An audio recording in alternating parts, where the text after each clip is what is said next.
Capítulo 12. Abraham en Canaán.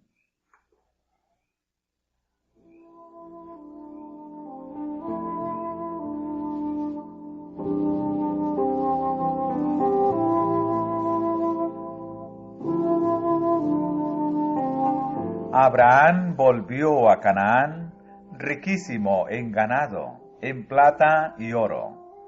Lot aún estaba con él, y de nuevo llegaron a Betel, y establecieron su campamento junto al altar que habían erigido anteriormente.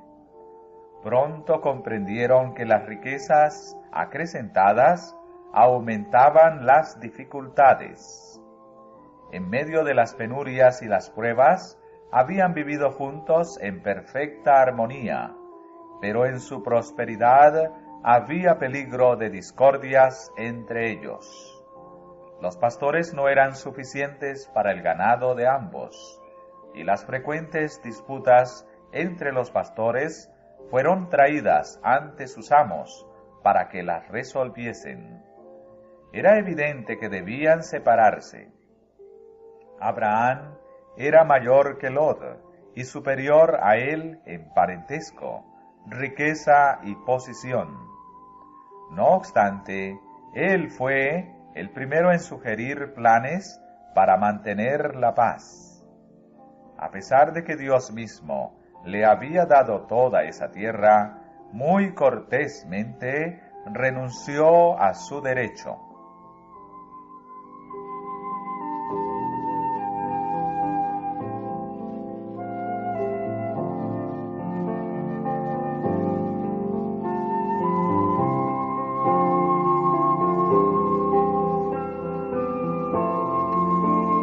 No haya ahora altercado, dijo Abraham, entre mí y ti, entre mis pastores y los tuyos, porque somos hermanos.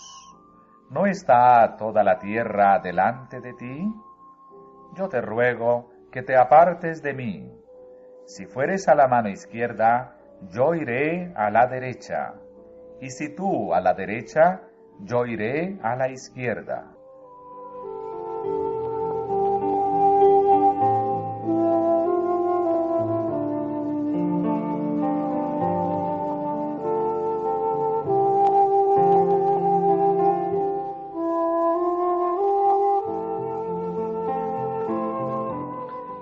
Este caso puso de manifiesto el noble y desinteresado espíritu de Abraham. ¿Cuántos, en circunstancias semejantes, habrían procurado a toda costa sus preferencias y derechos personales? ¿Cuántas familias se han desintegrado por esa razón? ¿Cuántas iglesias se han dividido, dando lugar a que la causa de la verdad sea objeto de las burlas y el menosprecio de los impíos? No haya ahora altercado entre mí y ti, dijo Abraham, porque somos hermanos. No sólo lo eran por parentesco natural, sino también como adoradores del verdadero Dios. Los hijos de Dios forman una sola familia en todo el mundo, y debería guiarlos el mismo espíritu de amor y concordia. Amándoos los unos a los otros con caridad fraternal, previniéndoos con honra los unos a los otros, es la enseñanza de nuestro Salvador. El cultivo de una cortesía uniforme y la voluntad de tratar a otros como deseamos ser tratados nosotros, eliminaría la mitad de las dificultades de la vida. El espíritu de ensalzamiento propio es el espíritu de Satanás, pero el corazón que abriga el amor de Cristo poseerá esa caridad que no busca lo suyo.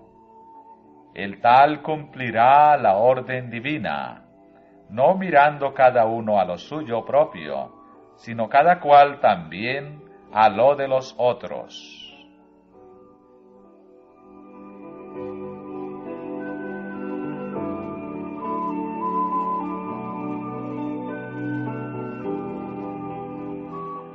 Aunque Lot debía su prosperidad a su relación con Abraham, no manifestó gratitud hacia su bienhechor.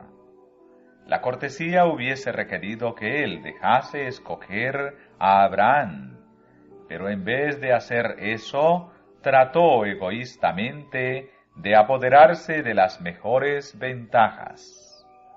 Y alzó Lot sus ojos y vio toda la llanura del Jordán, que toda ella era de riego, como el huerto de Jehová, como la tierra de Egipto entrando en Zoar.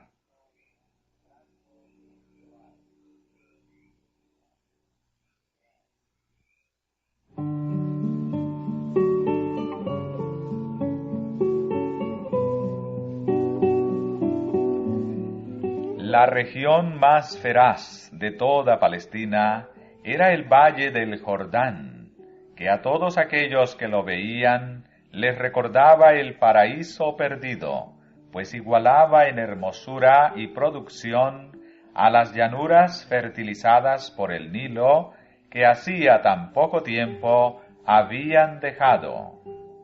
También había ciudades ricas y hermosas, que invitaban a hacer provechosas ganancias mediante el intercambio comercial en sus concurridos mercados. Ofuscado por sus visiones de ganancias materiales, Lot pasó por alto los males morales y espirituales que encontraría allí.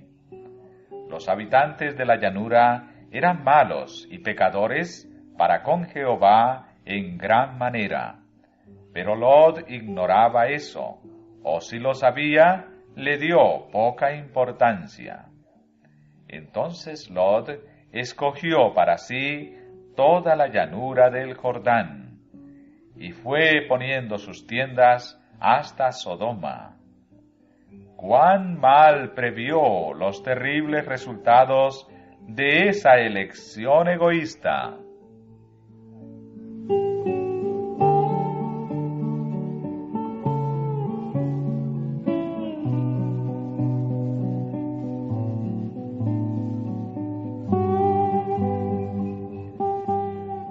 Después de separarse de Lot, Abraham recibió otra vez del Señor la promesa de que todo el país sería suyo.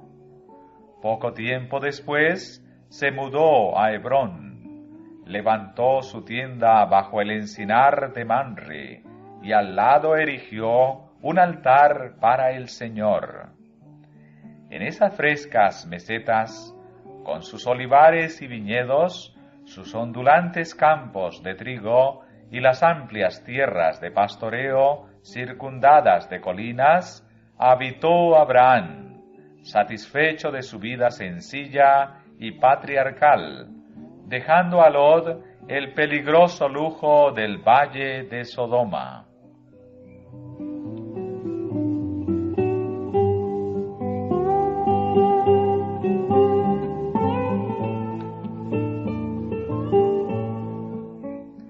Abraham fue honrado por los pueblos circunvecinos como un príncipe poderoso y un caudillo sabio y capaz. No dejó de ejercer su influencia entre sus vecinos. Su vida y su carácter, en contraste con la vida y el carácter de los idólatras, ejercían una influencia notable en favor de la verdadera fe. Su fidelidad hacia Dios fue inquebrantable, en tanto que su afabilidad y benevolencia inspiraban confianza y amistad, y su grandeza sin afectación imponía respeto y honra.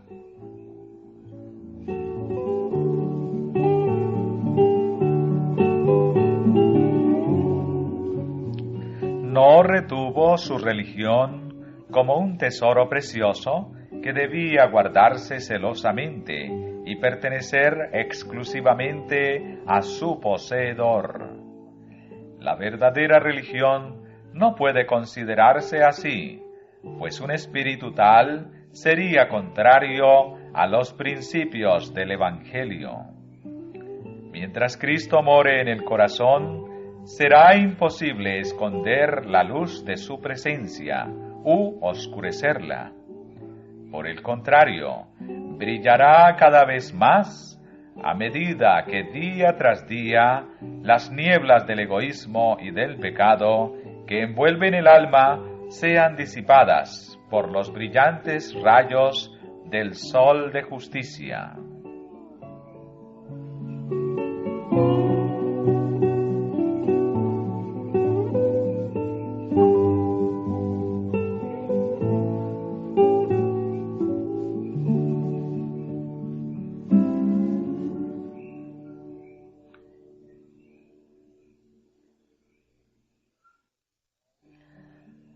Los hijos de Dios son sus representantes en la tierra, y Él quiere que sean luces en medio de las tinieblas morales de este mundo.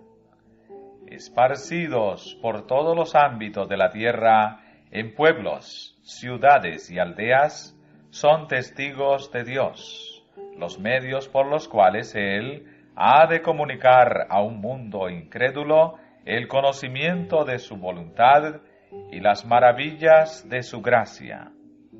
Él se propone que todos los que participan de la gran salvación sean sus misioneros.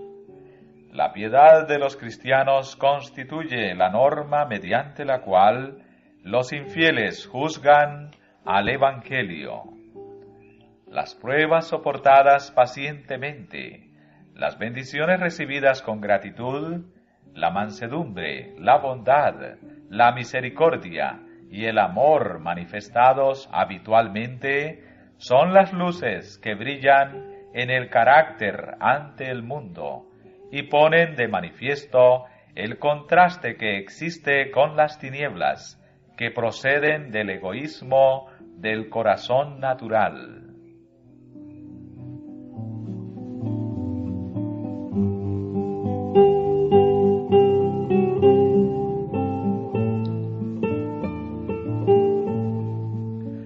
Abraham, además de ser rico en fe, noble y generoso, inquebrantable en la obediencia y humilde en la sencillez de su vida de peregrino, era sabio en la diplomacia y valiente y diestro en la guerra.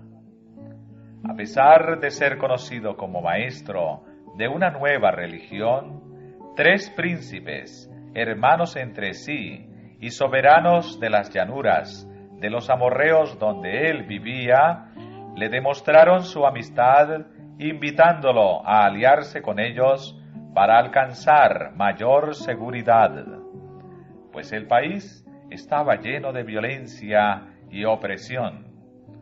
Muy pronto se le presentó una oportunidad para valerse de esta alianza.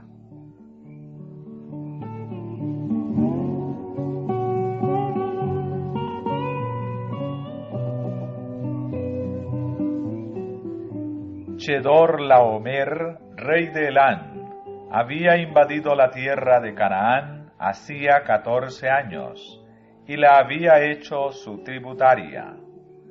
Varios de los príncipes se habían rebelado ahora, y el rey elamita, con 4 aliados, marchó de nuevo contra el país con el fin de someterlo. 5 reyes de Canaán unieron sus fuerzas y salieron al encuentro de los invasores en el valle de Sidín, pero solo para ser derrotados. Una gran parte del ejército fue destruida totalmente, y los que pudieron escapar huyeron a las montañas en busca de seguridad. Los invasores victoriosos saquearon las ciudades de la llanura y se marcharon llevándose un rico botín y muchos prisioneros entre los cuales iba Lot y su familia.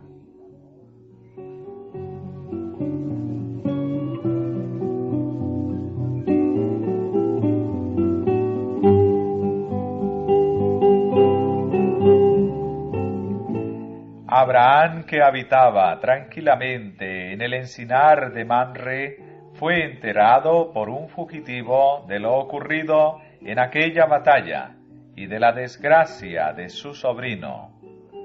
No había albergado en su corazón resentimiento por la ingratitud de Lot. Se despertó por él todo su afecto y decidió rescatarlo. Buscando ante todo el consejo divino, Abraham se preparó para la guerra. En su propio campamento reunió a 318 de sus siervos adiestrados, hombres educados en el temor de Dios, en el servicio de su Señor y en el uso de las armas. Sus aliados, Mamre, Escol y Agner, se le unieron con sus grupos y juntos salieron en persecución de los invasores.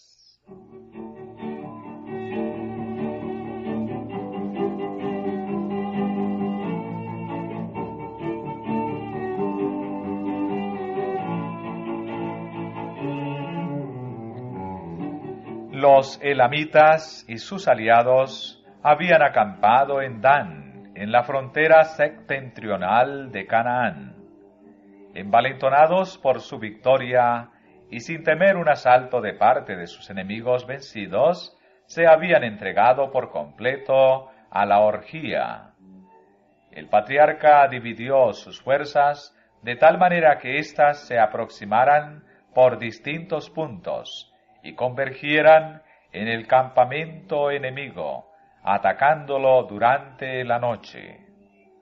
Su ataque vigoroso e inesperado logró una rápida victoria. El rey de Elán fue muerto, y sus fuerzas, presas de pánico, fueron totalmente derrotadas. Lot y su familia, con todos los demás prisioneros y sus bienes, fueron recuperados, y un rico botín de guerra cayó en poder de los vencedores.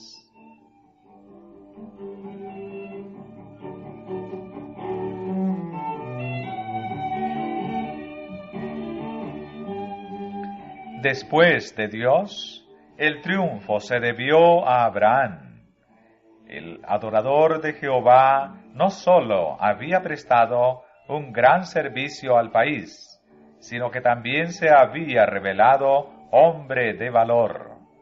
Se vio que la justicia no es cobarde y que la religión de Abraham le daba valor para mantener el derecho y defender a los oprimidos. Su heroica hazaña le dio amplia influencia entre las tribus circunvecinas. A su regreso, el rey de Sodoma le salió al encuentro con un séquito para honrarlo como conquistador. Le pidió que conservase los bienes, solicitándole solo la entrega de los prisioneros. Conforme a las leyes de la guerra, el botín pertenecía a los vencedores, pero Abraham no había emprendido esta expedición con el objeto de obtener lucro, y rehusó aprovecharse de los desdichados. Solo estipuló que sus aliados recibiesen la porción a que tenían derecho.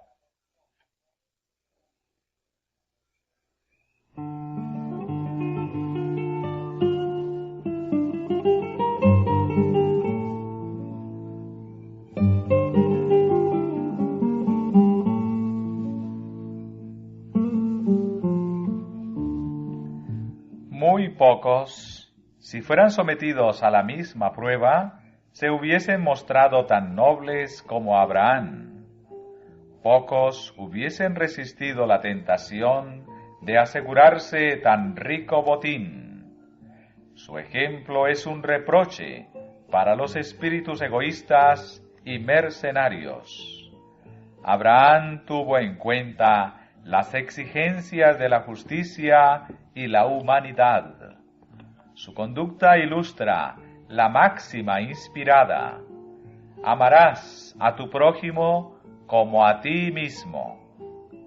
He alzado mi mano, dijo, a Jehová Dios alto, poseedor de los cielos y de la tierra, que desde un hilo hasta la correa de un calzado, nada tomaré de todo lo que es tuyo, porque no digas, yo enriquecí a Abraham. No quería darles motivo para que creyesen que había emprendido la guerra con miras de lucro, ni que atribuyeran su prosperidad a sus regalos o a su favor. Dios había prometido bendecir a Abraham y a él debía adjudicársele la gloria.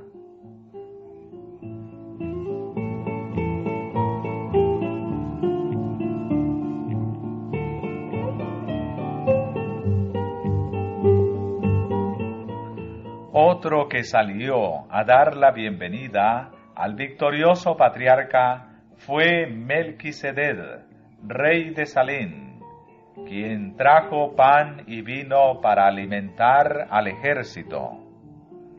Como sacerdote del Dios Alto, bendijo a Abraham y dio gracias al Señor, quien había obrado tan grande liberación por medio de su siervo. Y dióle a Abraham los diezmos de todo.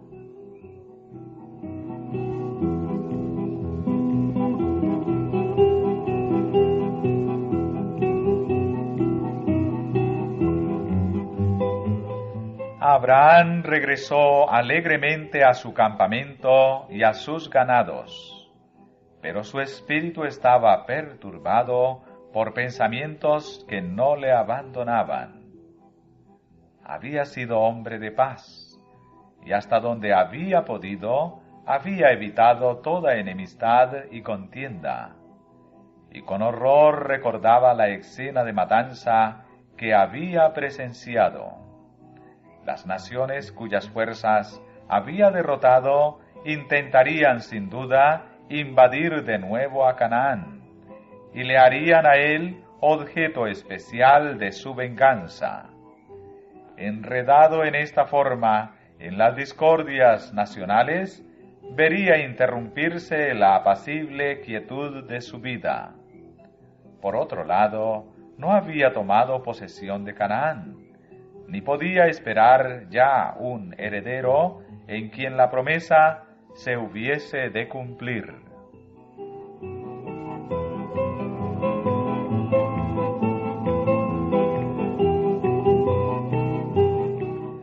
En una visión nocturna, Abraham oyó otra vez la voz divina.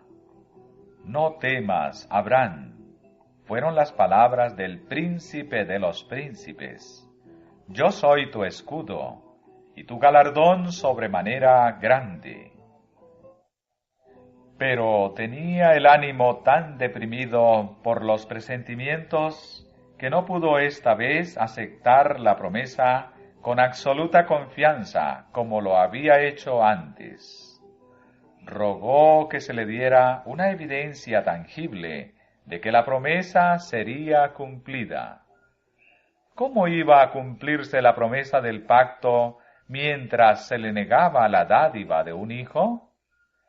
¿Qué me has de dar? Dijo Abraham, siendo así que ando sin hijo.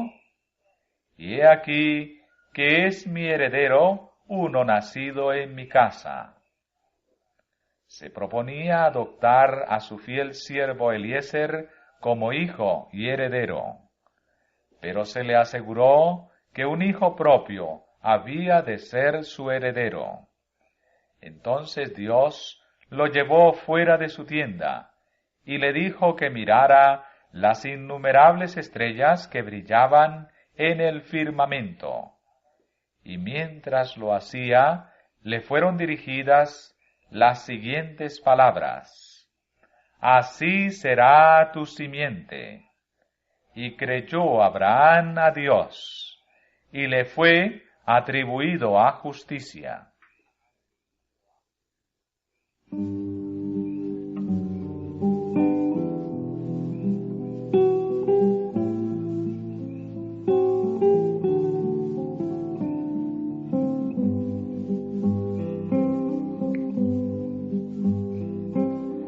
Aún así, el patriarca suplicó que se le diese una señal visible para confirmar su fe, y como evidencia para las futuras generaciones de que los bondadosos propósitos que Dios tenía para con ellas se cumplirían.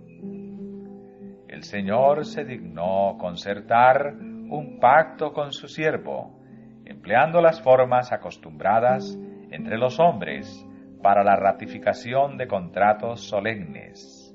En conformidad con las indicaciones divinas, Abraham sacrificó una novilla, una cabra y un carnero, cada uno de 3 años de edad.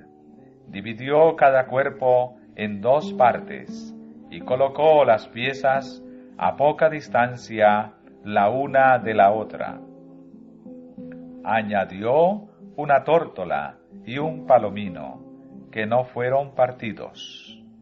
Hecho esto, Abraham pasó reverentemente entre las porciones del sacrificio, haciendo un solemne voto a Dios de obediencia perpetua.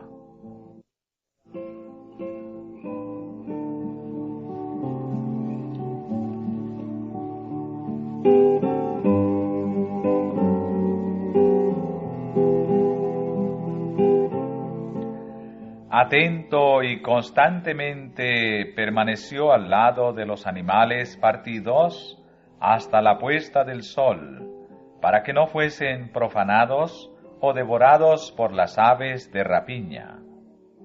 Al atardecer se durmió profundamente, y el pavor de una grande oscuridad cayó sobre él.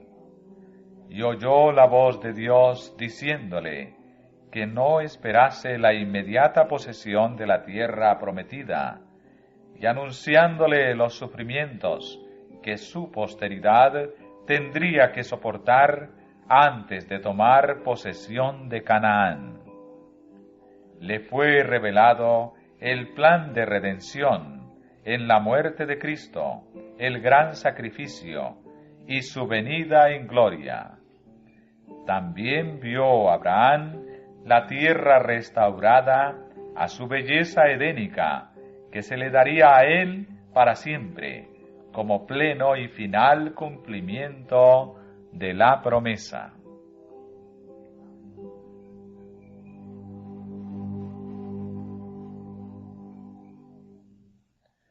Como garantía de este pacto de Dios con el hombre, dejóse ver un horno humeando y una antorcha de fuego que pasó entre los animales divididos, y aquellos símbolos de la presencia divina consumieron completamente las víctimas.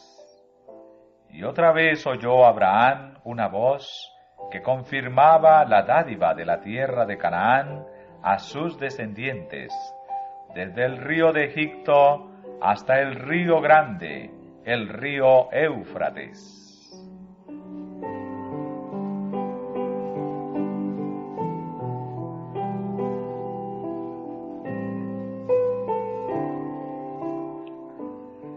Cuando hacía casi 25 años que Abraham estaba en Canaán, el Señor se le apareció y le dijo: Yo soy el Dios Todopoderoso. Anda delante de mí y sé perfecto. Con reverencia el patriarca se postró y el mensaje continuó así: Yo he aquí mi pacto contigo. Serás padre de muchedumbres de gentes. Como garantía del cumplimiento de este pacto, su nombre, que hasta entonces era Abraham, fue cambiado en Abraham, que significa padre de muchedumbre de gentes. El nombre de Sarai se cambió por el de Sara, princesa, pues, dijo la divina voz, vendrá a ser madre de naciones, reyes de pueblos serán de ella.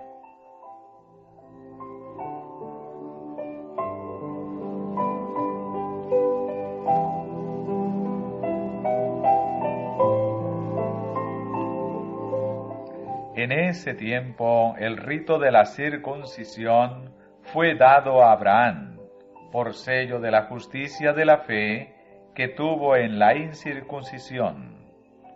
Este rito había de ser observado por el patriarca y sus descendientes como señal de que estaban dedicados al servicio de Dios y por consiguiente separados de los idólatras y aceptados por Dios como su tesoro especial.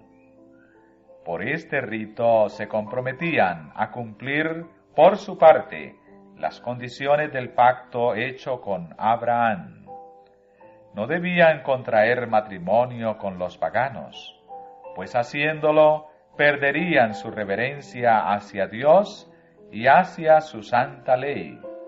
Serían tentados a participar de las prácticas pecaminosas de otras naciones y serían inducidos a la idolatría.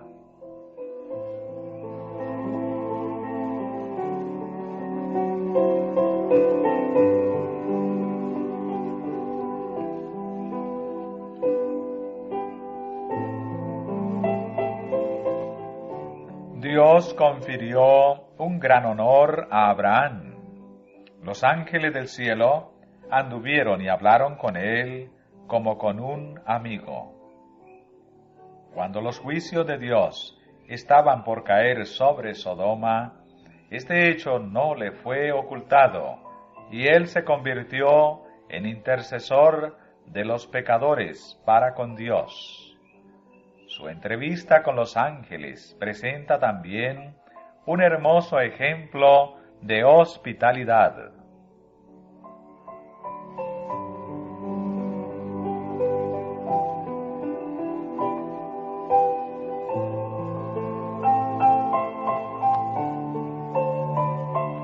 En un caluroso mediodía estival, el patriarca estaba sentado a la puerta de su tienda, contemplando el tranquilo panorama, cuando vio a lo lejos a 3 viajeros que se aproximaban.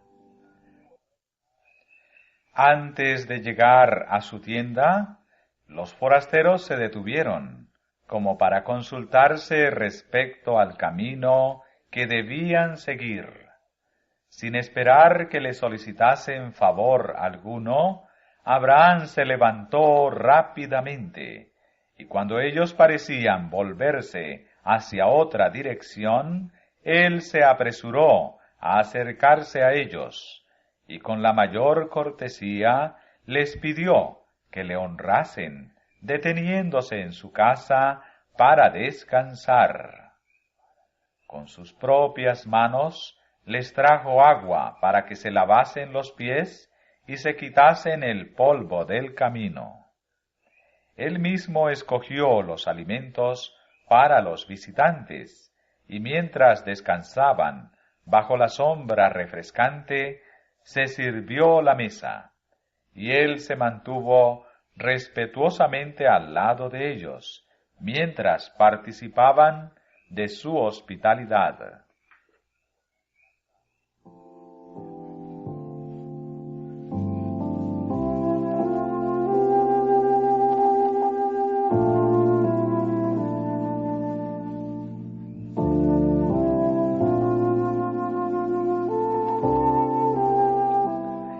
Este acto de cortesía fue considerado por Dios de suficiente importancia como para registrarlo en su palabra, y 1000 años más tarde, un apóstol inspirado se refirió a él diciendo: «No olvidéis la hospitalidad, porque por esta algunos, sin saberlo, hospedaron ángeles».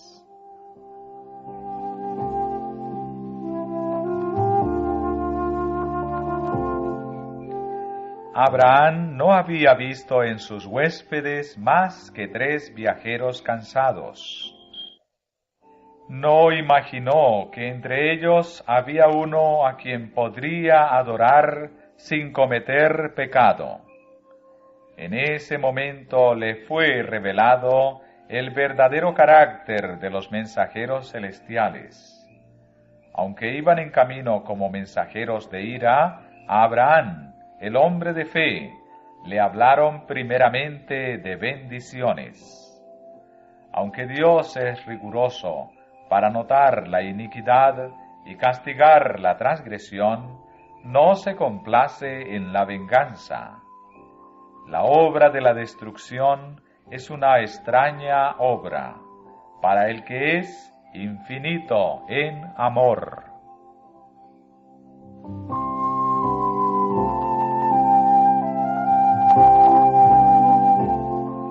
El secreto de Jehová es para los que le temen.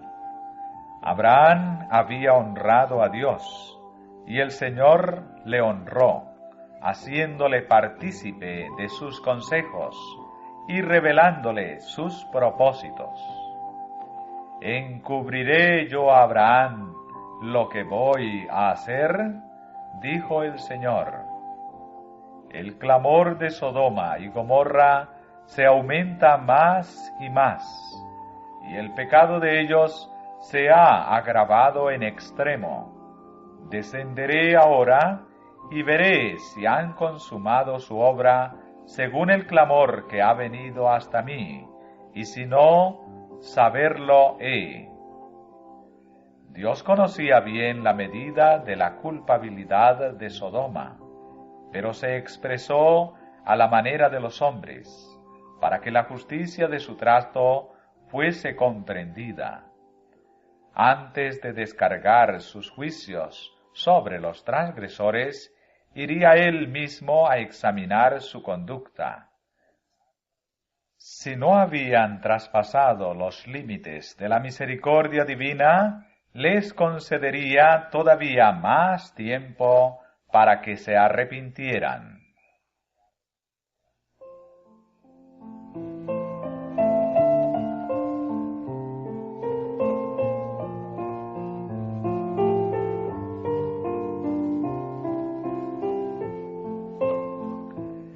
Dos de los mensajeros celestiales se marcharon dejando a Abraham solo con aquel a quien reconocía ahora como el Hijo de Dios.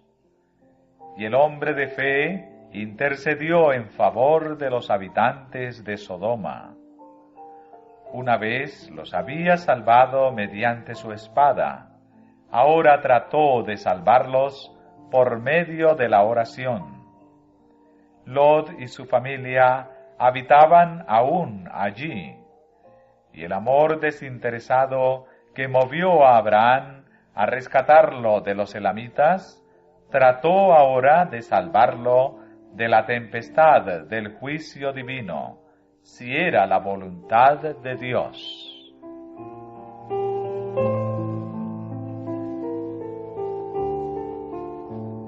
Con profunda reverencia y humildad rogó: «He aquí ahora que he comenzado a hablar a mi Señor, aunque soy polvo y ceniza». En su súplica no había confianza en sí mismo, ni jactancia de su propia justicia. No pidió un favor basado en su obediencia o en los sacrificios que había hecho en cumplimiento de la voluntad de Dios. Siendo él mismo pecador, intercedió en favor de los pecadores. Semejante espíritu deben tener todos los que se acercan a Dios. Abraham manifestó la confianza de un niño que suplica a un padre a quien ama. Se aproximó al mensajero celestial y fervientemente le hizo su petición. A pesar de que Lot habitaba en Sodoma, no participaba de la impiedad de sus habitantes. Abraham pensó que en aquella populosa ciudad debía haber otros adoradores del verdadero Dios. Y tomando en consideración este hecho, suplicó: lejos de ti el hacer tal que hagas morir al justo con el impío, y que sea el justo tratado como el impío. Nunca tal hagas. El juez de toda la tierra ¿no ha de hacer lo que es justo? Abraham no imploró solo una vez, sino muchas, atreviéndose más a medida que se le concedía lo pedido, persistió hasta que obtuvo la seguridad de que aunque hubiese allí solo 10 personas justas, la ciudad sería perdonada.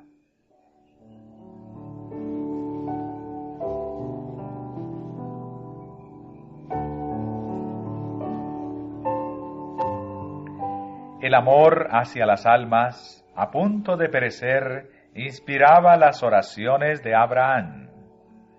Aunque detestaba los pecados de aquella ciudad corrompida, deseaba que los pecadores pudieran salvarse.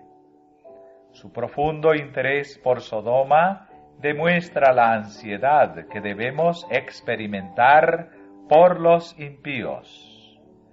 Debemos sentir odio hacia el pecado y compasión y amor hacia el pecador. Por todas partes, en derredor nuestro, hay almas que van hacia una ruina tan desesperada y terrible como la que sobrecogió a Sodoma. Cada día termina el tiempo de gracia para algunos. Cada hora, algunos pasan más allá del alcance de la misericordia. ¿Y dónde están las voces de amonestación y súplica que induzcan a los pecadores a huir de esta pavorosa condenación? ¿Dónde están las manos extendidas para sacar a los pecadores de la muerte? ¿Dónde están los que con humildad y perseverante fe ruegan a Dios por ellos?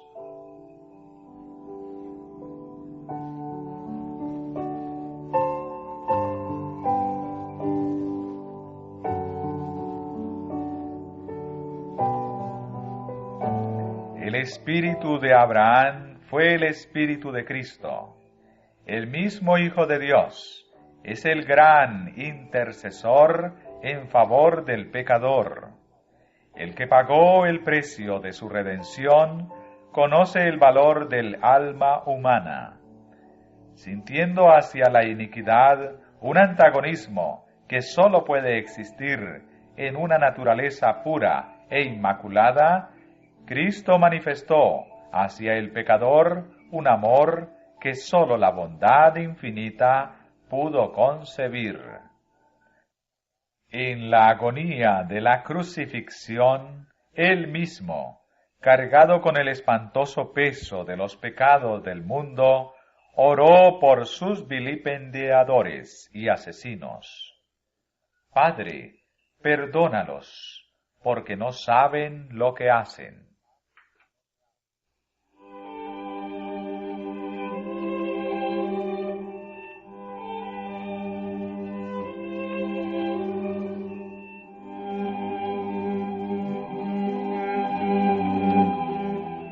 De Abraham está escrito que fue llamado amigo de Dios, Padre de todos los creyentes.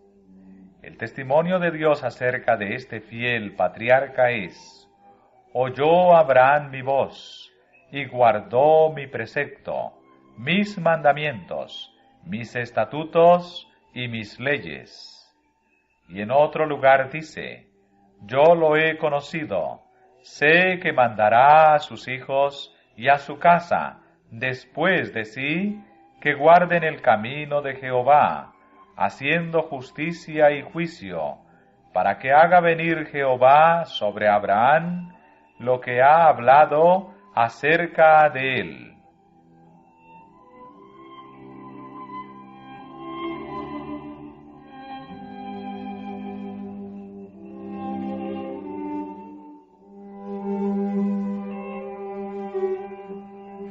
un gran honor para Abraham ser el padre del pueblo que durante siglos fue guardián y preservador de la verdad de Dios para el mundo, de aquel pueblo por medio del cual todas las naciones de la tierra iban a ser bendecidas con el advenimiento del Mesías prometido. El que llamó al patriarca le juzgó digno. Es Dios el que habla, el que entiende los pensamientos desde antes y desde muy lejos, y justiprecia a los hombres, dice, lo he conocido. En lo que tocaba a Abraham, no traicionaría la verdad por motivos egoístas. Guardaría la ley y se conduciría recta y justamente. Y no sólo temería al Señor, sino que también cultivaría la religión en su hogar.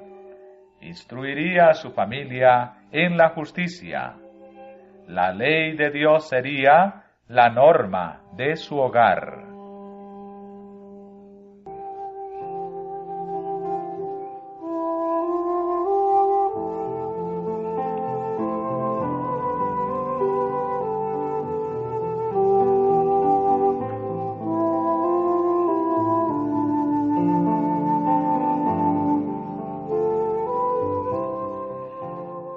La familia de Abraham comprendía más de 1000 almas, los que por sus enseñanzas eran inducidos a adorar al Dios único, encontraban un hogar en su campamento, y allí, como en una escuela, recibían una instrucción que los preparaba para ser representantes de la verdadera fe.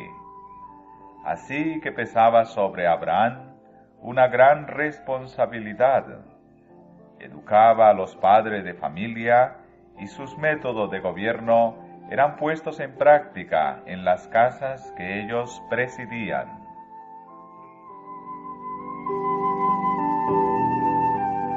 En la antigüedad, el padre era el jefe y el sacerdote de su propia familia y ejercía autoridad sobre sus hijos, aun después de que éstos tenían sus propias familias. Sus descendientes aprendían a considerarle como su jefe, tanto en los asuntos religiosos como en los seculares. Abraham trató de perpetuar este sistema patriarcal de gobierno, pues tendía a conservar el conocimiento de Dios. Era necesario vincular a los miembros de la familia para construir una barrera contra la idolatría tan generalizada y arraigada en aquel entonces. Abraham trataba, por todos los medios a su alcance, de evitar que los habitantes de su campamento se mezclaran con los paganos y presenciaran sus prácticas idólatras, pues sabía muy bien que la familiaridad con el mal iría corrompiendo insensiblemente los sanos principios. Ponía el mayor cuidado en excluir toda forma de religión falsa y en hacer comprender a los suyos la majestad y gloria del Dios viviente como único objeto del culto.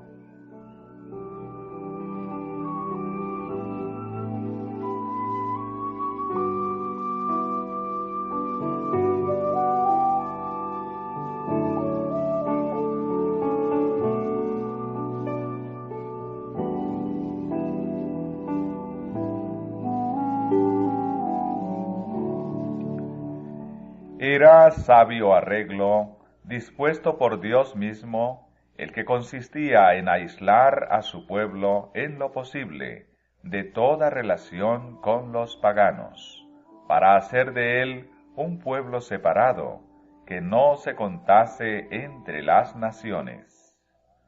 Él había separado a Abraham de sus parientes idólatras, para que el patriarca pudiese adiestrar y educar a su familia alejada de las influencias seductoras que la hubieran rodeado en Mesopotamia, y para que la verdadera fe fuese conservada en su pureza por sus descendientes, de generación en generación.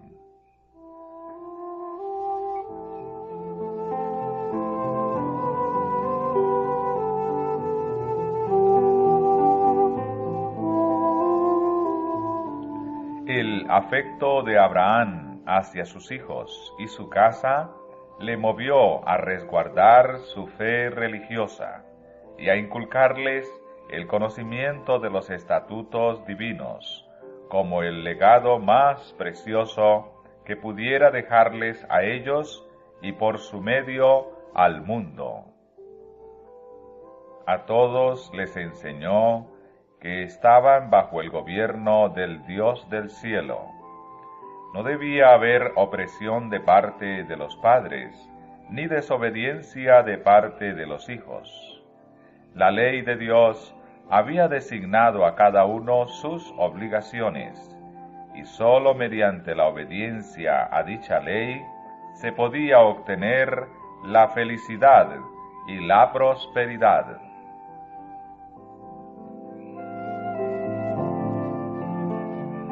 Su propio ejemplo, la silenciosa influencia de su vida cotidiana, era una constante lección.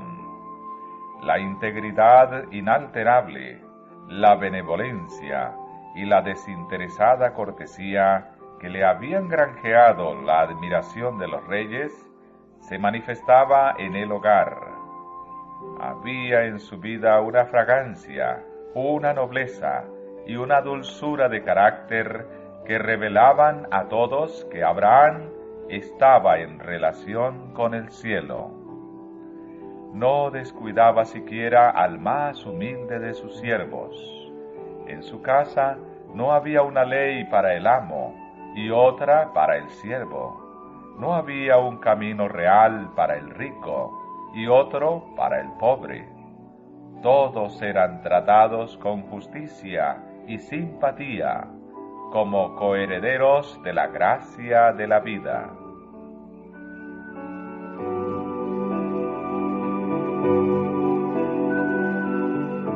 Él mandará a su casa después de sí.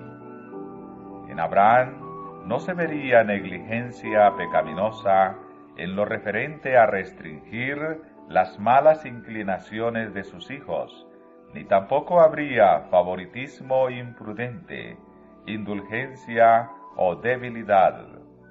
No sacrificaría su convicción del deber ante las pretensiones de un amor mal entendido. No sólo daría a Abraham la instrucción apropiada, sino que mantendría la autoridad de las leyes justas y rectas.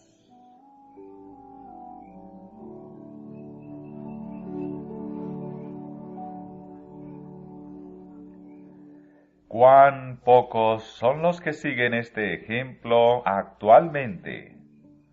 Muchos padres manifiestan un sentimentalismo ciego y egoísta, un mal llamado amor, que deja a los niños gobernarse por su propia voluntad, cuando su juicio no se ha formado aún, y los dominan pasiones indisciplinadas. Esto es ser cruel hacia la juventud y cometer un gran mal contra el mundo. La indulgencia de los padres provoca muchos desórdenes en las familias y en la sociedad. Confirma en los jóvenes el deseo de seguir sus inclinaciones, en lugar de someterse a los requerimientos divinos. Así crecen con aversión a cumplir la voluntad de Dios y transmiten su espíritu irreligioso e insubordinado a sus hijos y a sus nietos. Así como Abraham, los padres deberían mandar a su casa después de sí. Enséñese a los niños a obedecer a la autoridad de sus padres, e impónganse esta obediencia como primer paso en la obediencia a la autoridad de Dios.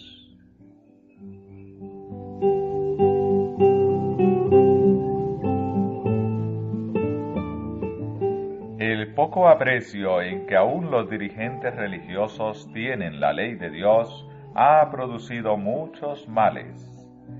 La enseñanza tan generalizada de que los estatutos divinos ya no están en vigor es, en sus efectos morales sobre las personas, semejante a la idolatría. Los que procuran disminuir los requerimientos de la santa ley de Dios están socavando directamente el fundamento del gobierno de familias y naciones. Los padres religiosos que no andan en los estatutos de Dios no mandan a su familia que siga el camino del Señor. No hacen de la ley de Dios la norma de la vida. Los hijos, al fundar sus propios hogares, no se sienten obligados a enseñar a sus propios hijos lo que nunca se les enseñó a ellos. Y este es el motivo por que hay tantas familias impías. Esta es la razón por que la depravación se ha arraigado y extendido tanto.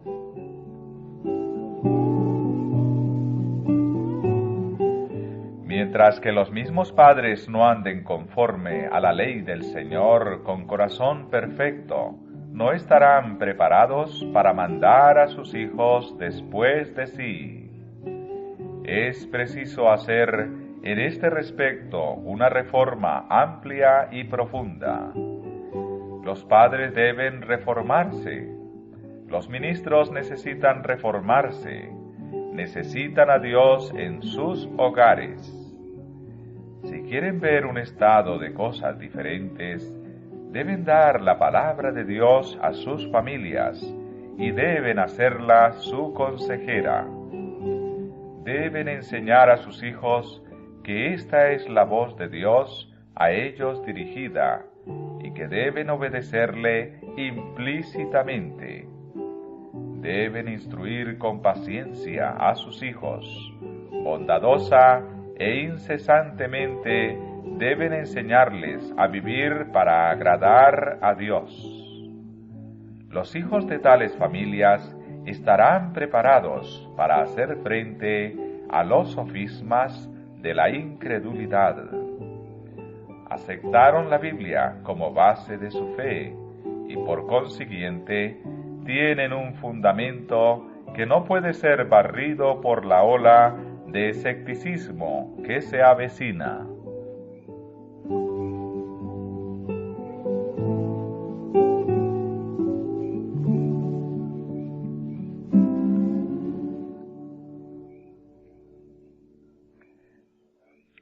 En muchos hogares se descuida la oración. Los padres creen que no disponen de tiempo para dar el culto matutino o vespertino. No pueden invertir unos momentos en dar gracias a Dios por sus abundantes misericordias, por el bendito sol y las lluvias que hacen florecer la vegetación y por el cuidado de los santos ángeles. No tienen tiempo para orar y pedir la ayuda y la dirección divinas y la permanente presencia de Jesús en el hogar. Salen a trabajar como va el buey o el caballo, sin dedicar un solo pensamiento a Dios o al cielo. Poseen almas tan preciosas que para que no sucumbieran en la perdición eterna, el Hijo de Dios dio su vida por su rescate. Sin embargo, aprecian las grandes bondades del Señor muy poco más que las bestias que perecen.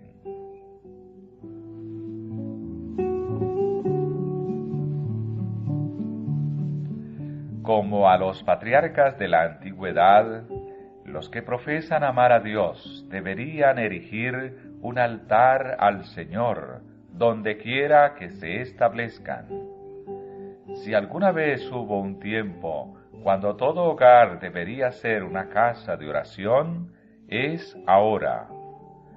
Los padres y las madres deberían elevar sus corazones a menudo hacia Dios para suplicar humildemente por ellos mismos y por sus hijos. Que el padre, como sacerdote de la familia, ponga sobre el altar de Dios el sacrificio de la mañana y de la noche, mientras la esposa y los niños se le unen en oración y alabanza.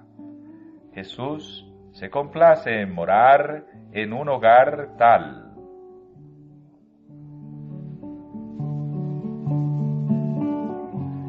De todo hogar cristiano debería irradiar una santa luz. El amor debe expresarse en hechos, debe manifestarse en todas las relaciones del hogar y revelarse en una amabilidad atenta, en una suave y desinteresada cortesía. Hay hogares donde se pone en práctica este principio, hogares donde se adora a Dios y donde reina el amor verdadero. De estos hogares, de mañana y de noche, la oración asciende hacia Dios como un dulce incienso, y las misericordias y las bendiciones de Dios descienden sobre los suplicantes como el rocío de la mañana.